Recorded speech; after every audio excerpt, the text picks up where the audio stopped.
Oh yeah. Now that's a one big chassis.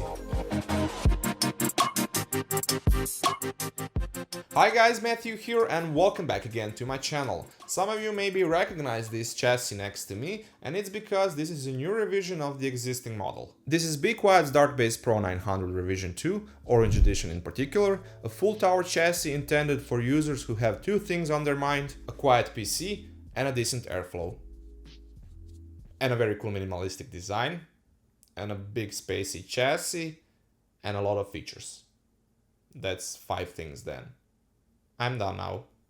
But as you will see later, the first two are a bit of a mixed bag. I'll talk about that later on. The design is pretty much unchanged, orange accents are still here, as well as the choice to choose between black and silver ones by getting one of the other two versions beside this one. Let's cut to the point and start with the time lapse of my build in it.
As I already mentioned, since this chassis is based on an existing model, I would like to go over all the things Be Quiet improved with this refresh, so to speak. The first and most important, and before all the most obvious thing, is the implementation of power supply shroud across full length of the chassis, which was a natural step to take considering the trend. The top of it is covered with 5 plastic covers, which are modular and can be removed, so you can, for example, add up to 2 120 or 140mm fans or a 2.5-inch drive in the middle. Although I do not like the way you remove them, I feel like I'm going to break them every time. That same shroud is also completely removable for easier power supply or fan installation. Actually, the power supply is intended to be installed from the front, or if you decide that you want to flip the layout, as this is an option with this chassis. Or maybe you just want to have that original Dark Base Pro 900 look by not having it at all.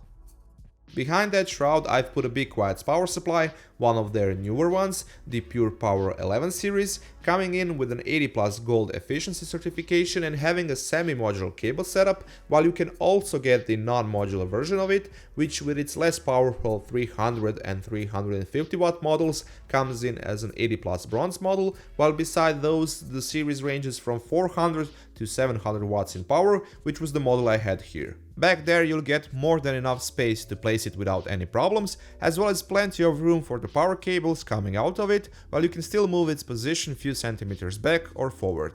Here you will also find a new addition of a drive cage, which can fit up to 2 3.5-inch or 2.5-inch drives, while you'll get 2 single slot floating drive bays, which you can put above the shroud in one of those 5 covered plastic slots.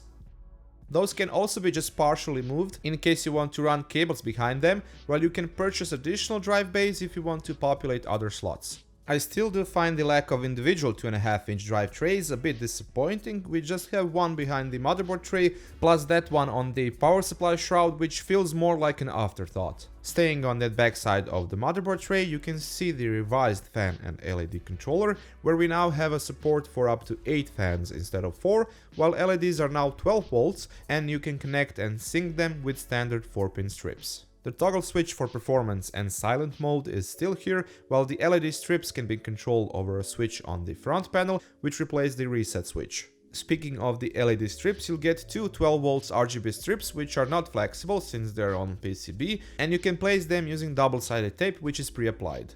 If you follow the cables from the fan controller, you'll get to the same number of 140mm Be Quiet Silent Wing 3 fans, 2 on the front and 1 on the back, so that's 3 in total, but they've bumped their speed up to 1600 RPM instead of 1000 RPM. Moving to the outside of the chassis, we now have two spring-loaded magnets keeping the door closed instead of one, and behind it you'll find a thick layer of sound dampening material, two 5¼ inch trays and a fan speed controller. You can also reverse mount the hinges so it opens on the other side, and that's because the inside of the chassis is still completely modular. For example, you can flip the motherboard tray upside down if you wish to, or you can just switch the side panel and installation axis side from left to right.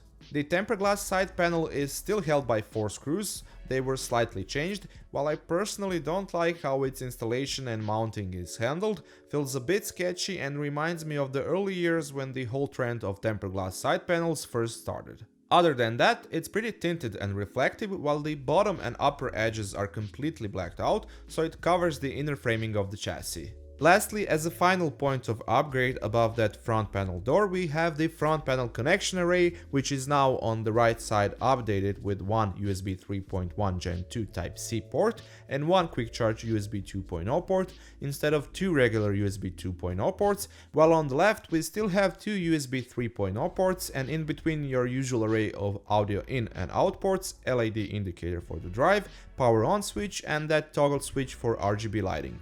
Just above that, we still have a very cool feature of an added wireless Qi charger plate, which today can be really useful since there's a lot of smartphones supporting it, as opposed to 3 years ago when the original version was released.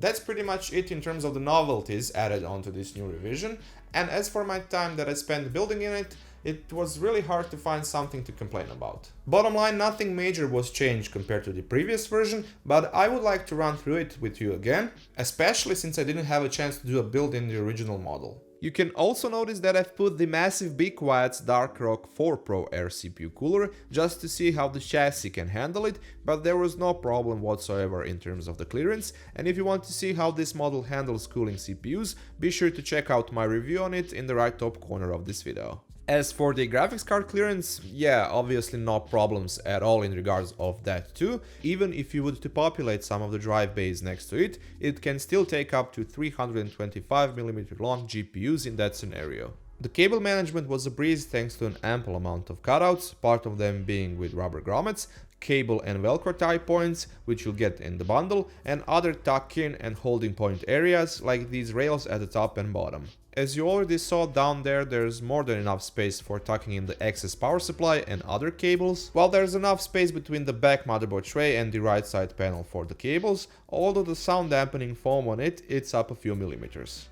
As for the cooling setup, in terms of other possible cooling solutions, everything remained the same, so you can go with your build in basically any direction. You can mount an up to 420mm radiator at the front of the chassis and on the top once you pull that top panel off, while at the rear there's a spot for a 120 or 140mm radiator, or if you only have air coolers, you can just set up fans in a bunch of different combinations. There's enough clearance around those spots, plenty of height and depth for doing a straightforward installation of such parts, as well as inside of the chassis for putting up a pump and a reservoir.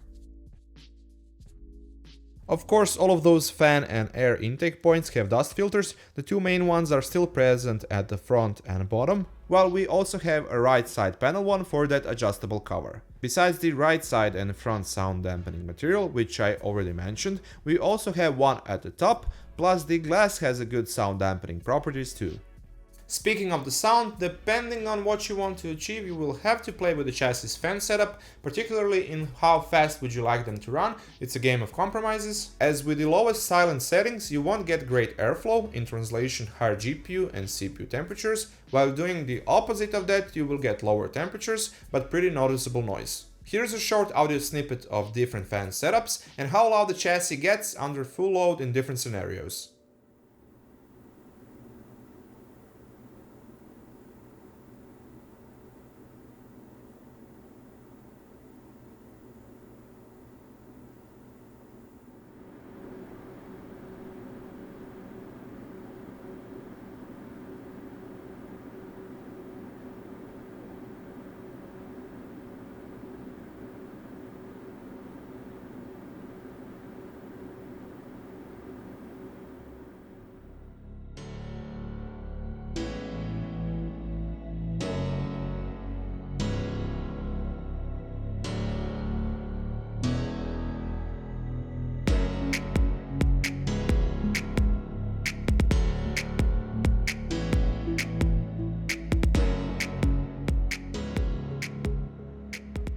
Similar to some other manufacturers in this industry, Be Quiet realized that they have a very good product in their hands, so they decided to stick with the proven formula and update it with some new features based on the trends and users' feedback, which is basically what they did with this new second revision of the Dark Base Pro 900 chassis. Although there's still room for improvement, because nothing is ever perfect, I do feel like this chassis is more than worthy of taking into consider if you're planning to do some kind of an epic build in it. Of course, that is if you're willing to cash out around $270 for it.